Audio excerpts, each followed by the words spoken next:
Well, it's a very special kind of democracy, to say the least, because under Venezuelan law, and particularly under Venezuelan constitution, 20% of all fiscal revenues, or 20% of the national budget, has to be distributed proportionally among the different governorships and the different mayorships. We have 24 provincial states with 24 governors, and we have six of them representing opposition parties. So they have the right to receive that part of the budget under the Constitution, and nonetheless, the president is saying that because they represent political interests different from his, he's not going to authorize the distribution of public resources. And of course, that's unconstitutional, that's completely arbitrary, but that's the way things are done nowadays in Venezuela.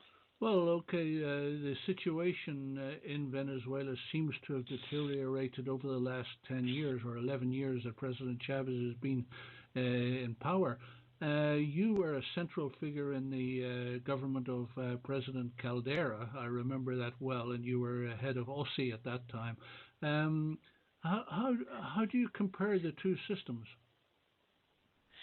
Well, they are very different in many realms. First, politically speaking, Venezuela had a democracy with a lot. I would say, like in unsatisfactory democracy. There were a lot of problems, but basically a democracy in terms of separation of powers, in terms of respect of the rule of law, and in terms of pluralism. Now we don't have a democracy anymore. The system has been in a path of involution towards an autocracy. We don't have separation of powers in real terms in Venezuela, though constitutionally we do. We don't have subordination of the military to civil power, but exactly the contrary. In many senses, this is a military regime, the one that is in power in Venezuela right now. Um, Civil liberties are under a situation of conditionality. I mean, if the government seeks your property or seeks to violate whatever civil rights it wants to, it doesn't have any kind of balance or checks within other powers in the state. Now, that's in basic terms the difference, politically speaking. But economically speaking, there's also a big difference because we had a mixed economy during the last part of the 20th century with basic economic rights for the private sector, though with an important intervention from the government. But now it's exactly the opposite. We have a highly collectivized economy. Now the government has very strong power in almost all sectors of economic development, and the private sector is shrinking. And there's a lot of mistrust and lack of confidence because property rights are not secured in Venezuela. So there's a lot of insecurity in legal terms, and that's explained something terrible that has happened in this first decade of the 21st century, which is that the Venezuelan economy has enjoyed one of the longest economic booms in all its history. It has received an amount that it's almost one. I don't know how to say mil millardos, mil veces mil millardos de dólares, Millions upon millions. right, of dollars. But now the economy is in a very deep recession. We have one of the highest inflation rates in the world. Foreign investments is practically non-existent. Domestic production has fallen both in industrial activities and in farming, and we are now having something that we didn't have never in our history, which is a massive immigration of young people, particularly professionals, engineering, medical personnel, which is of course something very bad for our present and particularly for our future. So both in political and in economic terms, Venezuela has deteriorated very sharply during these years, uh, and that in spite of the windfall of oil resources of petrodollars that we have received due to the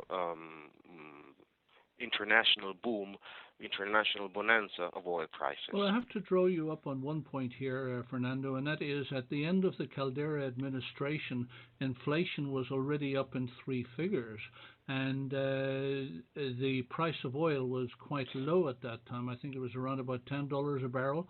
But shall we say, Chavez claims that he inherited a massive troubles from the Caldera and previous regimes. How do you see that?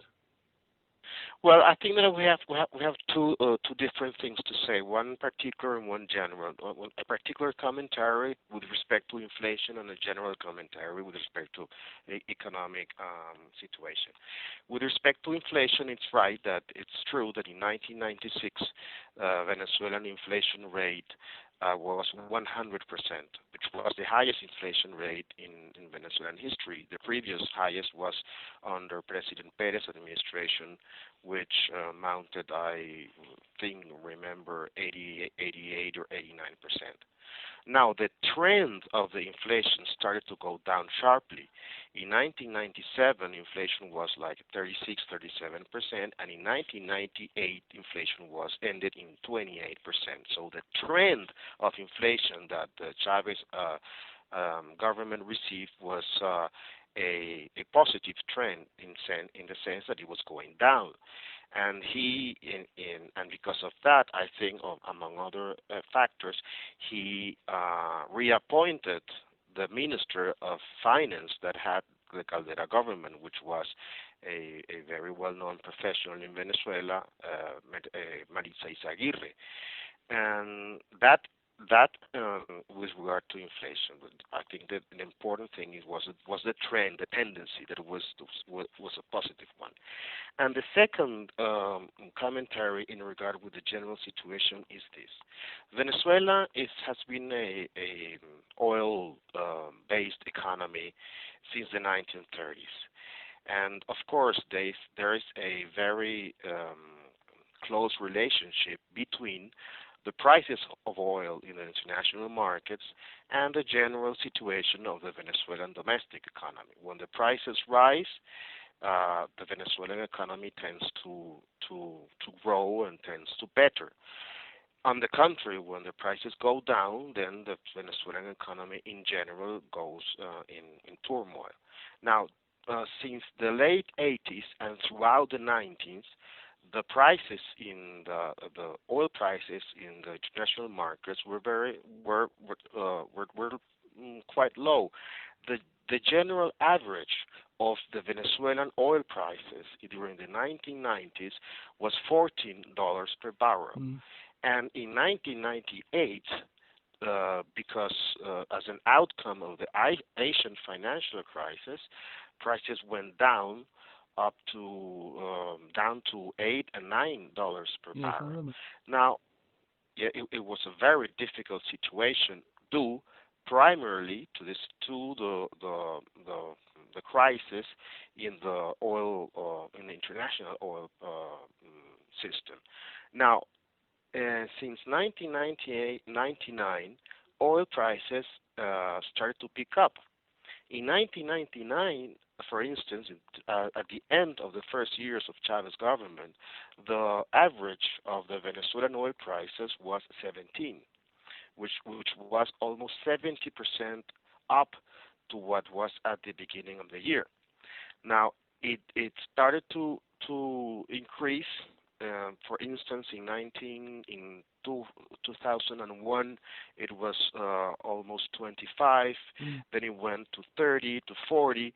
We have a peak in our oil prices value in June of 2008, when it went up to $140, Yes, Aaron.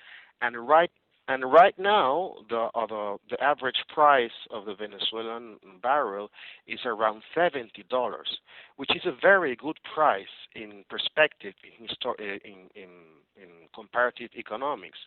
But nonetheless, now the economic situation is not as it should be, a booming one, but on the very contrary, is even worse than stagflation. We have something worse, because stagflation is when you have no growth and high inflation, and now we have recession and a very high inflation rate. The situation with Venezuela's industry has got into dire circumstances at the moment, with most of the heavy industries closing down or already closed. How do you envisage that survival, if at all? Well, formally speaking, the name of the economic model that has been implemented in Venezuela during these years is desarrollo endógeno, which means domestic development or development from within. That's formally speaking, because in practice it has happened exactly the opposite. We are destroying our domestic development, our development from within, because production, both in industrial terms and in land or agricultural terms, is falling down sharply, and we have become even more dependent on oil production and on imports. In 2 years ago, Venezuelan imports mounted almost $45 billion, which in Venezuelan terms is a huge amount. Mm. And right now we are importing almost 70 or 75% of the food we consume, Mm. which makes us which makes us incredibly dependent upon foreign imports in such a sensitive aspect as food and alimentation in general. Mm. So I don't see any intention, any trend, any that might lead to a different situation. On the contrary, the socialistic or socialist rhetoric, it's increasing in volume and in its propaganda, and there has been a lot of new expropriations, which actually aren't really expropriations, because expropriations in Venezuelan law is when there's a transfer of property from a private to the public sector, but then it's also a transfer of money from the public sector to the private that is no longer the owner of the good. But here we have expropriations in terms of transfer of property, but not in terms of transfer of money. So it's more like a confiscation of property. And all these announcements and all these measures towards confiscation of property produces a terrible effect in the private sectors, both nationally and also internationally. I remember way back in the later stages of 1996, 97, 98, I was constantly trying to get you to make some comment on the situation with the gold mining industry and the gold mine Las Cristinas in particular. That situation seems to continue. Well, that doesn't surprise me, because that has happened also in other aspects of potential sectors for foreign investment, like in the oil industry. Well, yes, the problem is that when the government accumulates such amount of power, no, what I think is that international contracts of that importance, such as the oil contracts, must be given within a previous framework, both legal and administrative framework to guarantee transparency and to guarantee equal opportunity. And that is not happening right now because the government has the power to give unilaterally, almost without any kind of parliamentary control or judicial control, any kind of contracts to any kind of company. And that shouldn't be the case. International contracts should be adjudicated with a licitation system that meets all international standards. But I'm afraid that that's not the case in Venezuela in the moment. Mm. With regard to the Las Cristinas gold mine, Crystalex International of Toronto say that they signed a contract with the CVG and the Venezuelan government way back in 2004 for the exploitation of the mine. They are now saying that they cannot proceed any further. In fact, they have given up a third of the company or two-thirds of the company to the Chinese government in the hope that the Chinese government will be able to force Chavez to give the final permits for them to begin to mine gold at Las Cristinas. Well, even though as I told you, I don't know the details of this particular situation, but it doesn't surprise me that that kind of things are happening now because the government is not functioning under the rule of law, but under a different kind of rule, which is the personal rule, the voluntarism of the government, and well, that's something that it's not good, both for the Venezuelan image abroad, but it's also very very bad in terms of our need to become a democracy that is respectful of the Constitution and of the legal framework. In just under, well, this time 2 weeks from now, you'll know the results of the election. How do you predict the election will tally out?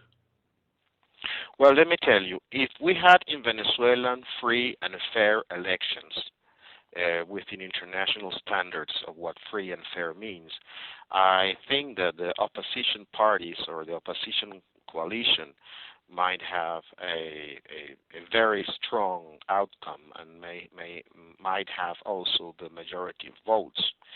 However, because the electoral system in Venezuela it's under control of the government, it's not autonomous from the government, but it's subordinated to the government, and the government means the political party, the incumbent political party, which is PSUV. It's very difficult to make a responsible prediction in this sense, because the process to try to condition results is very very strong. But what it can be said is that those massive majorities of the popular vote that Chavez enjoyed during the first years of his governments, it's already gone. It's part of the past. And now there is a very strong polarization of Venezuelan political intentions and political preferences, and I think that the part of the sector of the country that doesn't feel represented by Chavez government and Chavez policies, it's growing strongly year after year. Well, okay. Come the 27th of September, if the elections do prove to be corrupt and not representative, what option is left? Well, the problems with elections in Venezuela are not that the election as such, that the act of election as such is corrupt, but that the system as such and the process as such is is controlled. The system is controlled by the government, and it's controlled by the main political party, the PSUV. Mm. And maybe you can run an analogy in between what that means in Venezuela right now as to what it meant in Mexico when the electoral system was enhanced, was controlled by the PRI. It's something. It's very much alike. That doesn't mean, of course, that you don't have that you shouldn't participate. On the contrary, you should participate, and you should take into account all the um, political opportunities and all the electoral opportunities that you can, which is what's happening in Venezuela right now. But you go to the elections and you have your candidates and you fight for the votes and all that. You do everything you have to do to win the elections, but that doesn't mean that you are not aware of the kind of imperfections that the system has, and of the need to reform deeply the system to make it genuinely democratic.